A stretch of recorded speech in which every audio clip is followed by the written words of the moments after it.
Оно што како прашање се поставуваше интензивно изминатава недела и зашто се дискутираше меѓу граѓаните е дали доколку младите беа обучени и знаеа како да постапат во состојба на ризик, можевме да избегнеме трагедија од волку големи размери. А трагедијата во Кочани отвори уште едно прашање за кое што сериозно треба да се дискутира во јавноста, дали знаеме како да постапуваме во ризична ситуација. На оваа тема утрово разговараме со Александра Ристовски од Црвениот крст. Александра, добро утро. Добро ни дојдовте.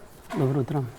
Дали можевме да избегнеме трагедија од толку големи размери ако младите знаеја како да се извлечат од истата? Како што го започнавте разговорот, сметаме дека Црвениот крст прави едукации кои што се многу важни, особено на полето на првата помош, а и знаеме дека едукацијата всушност значи превенција на многу нешта. Преку едукација ние правиме подготовки, правиме вежби во кои што кога ќе се случи одредена криза или катастрофа, ние знаеме како да реагираме, како да не креваме паника, како да останеме присебни, за да можеме пред се да го заштитиме своето лично здравје, а потоа и на здравјето на сите нас.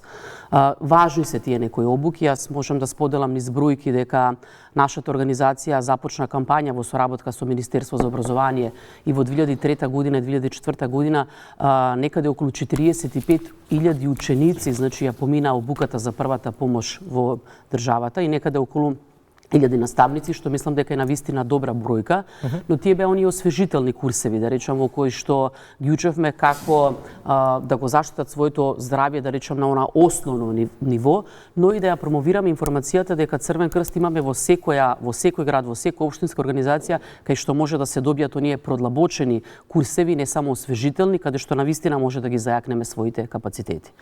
Многу се зборуваше изминативе денови за Јован Костадинов, младиот човек чија присебност и познавање како да се справи во ризична ситуација спаси ни помалку ни повеќе 21 човечки живот. Александра, ризици во секојдневието имаме бројни. Како се постапува во ваква ситуација? Так.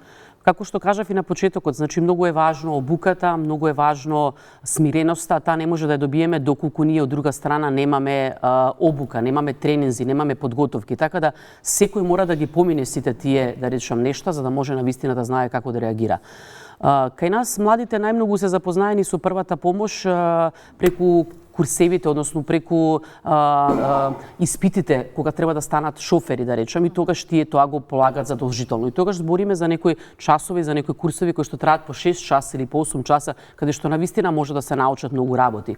Од типот на задушување, од крварење, да речам, внатрешно, потоа, не знам, од шокова состојба. Сега во продолжение, се извинувам што ве прекинав, чисто да... Токму така. Така да сметам дека после такви едни курсеви секако дека тие се повеќе едуцирани, дека треба повеќе, дека првата помош се заборава доколку не се повторува, треба да се поминуваат оние освежителни курсеви, значи не само на секој млад човек, секој шофер, туку да речам на секој еден.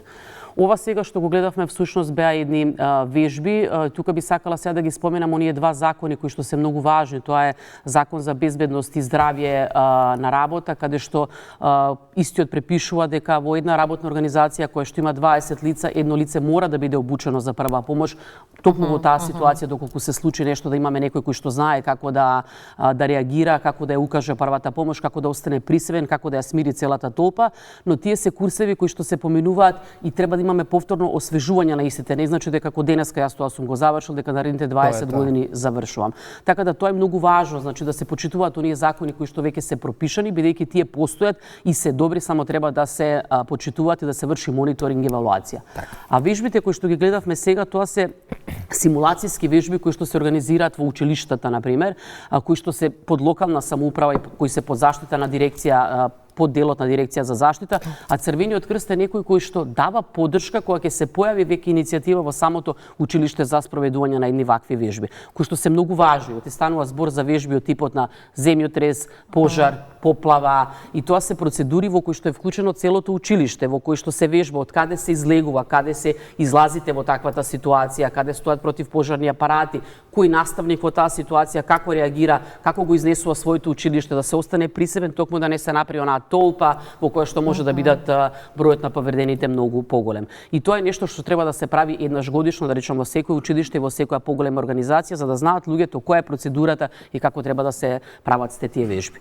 Ја тука би ја спомнала и онаа вежба која што Црвен крст на Македонија ја направи во 2023 година, значи скоро пред 2 години, година и пол би кажала, да, хуманитарниот одговор во градски парк, во кој што на населението сакавме да му покажеме како е важна улогата на Црвениот крст во целиот систем на државата која што го имаме, како се покренуваат сите механизми, станува збор за голем број на елементи кои што треба да бидат вклучени во една ваква криза, во една ваква катастрофа, и секој елемент, секој клучен елемент се знае токму својата улога како треба да реагира во истото.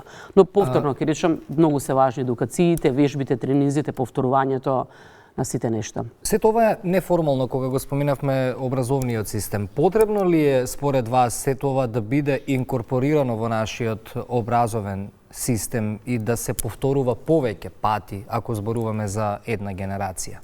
Јас мислам дека ние го учевме тоа. Да, токму така. Значи сметам дека има одредени елементи кои што треба да бидат застапени во образовниот систем, бидејќи таму збориме дека сите млади, тоа е местото каде што сите млади се присутни, тоа е местото каде што добиваат едукацијата, образованието и така натак.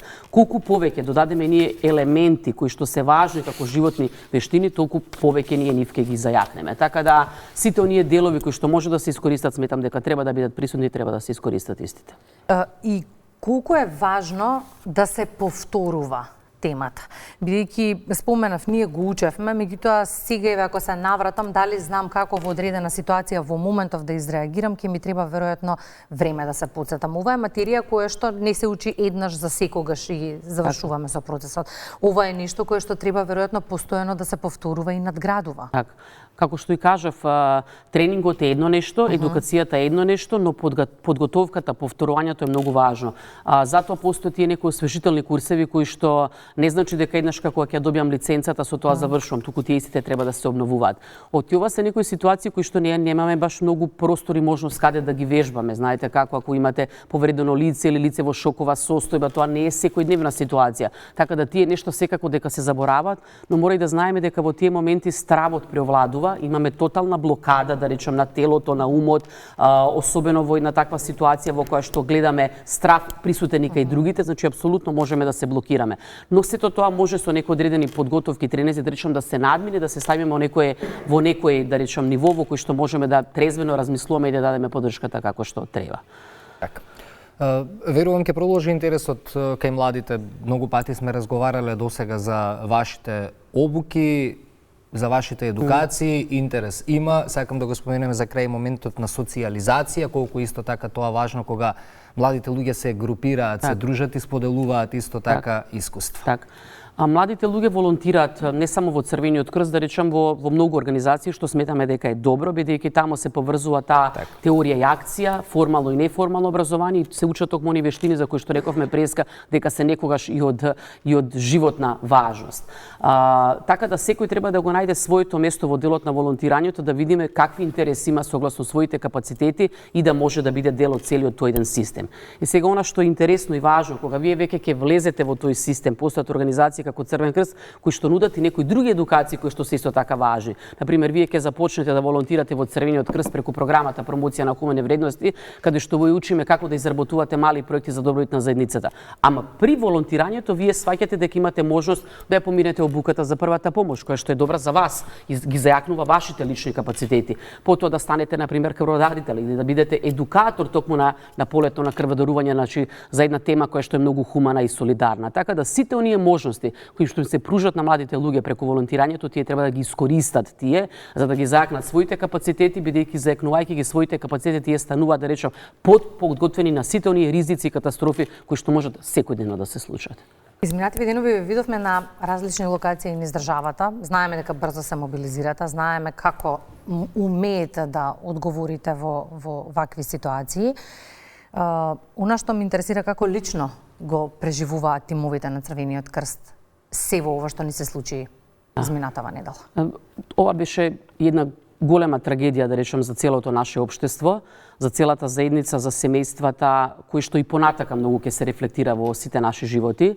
волонтерите и професионалците кои што беа вклучени во целата оваа трагедија, да речем, на број околу 165 лица кои што дадоа поддршка, и тоа беа активности кои што не беа секојдневни, тоа беа активности за кои што никој никогаш не може да се подготви. Оти знаете како луѓето во црвените униформи беа и на идентификација на телата, и на извлекување на повредените, и пред самите болници каде што ги теше родителите, каде што ги подаваа сендвичите, каде што подаваа вода, делеа кебиња, беа присутни на погребите, беа присутни со психосоцијална поддршка во соработка со комората на психолозите, каде што повеќе од 60 психолози дава и ќе дават поддршка понатака низ целиот овој процес.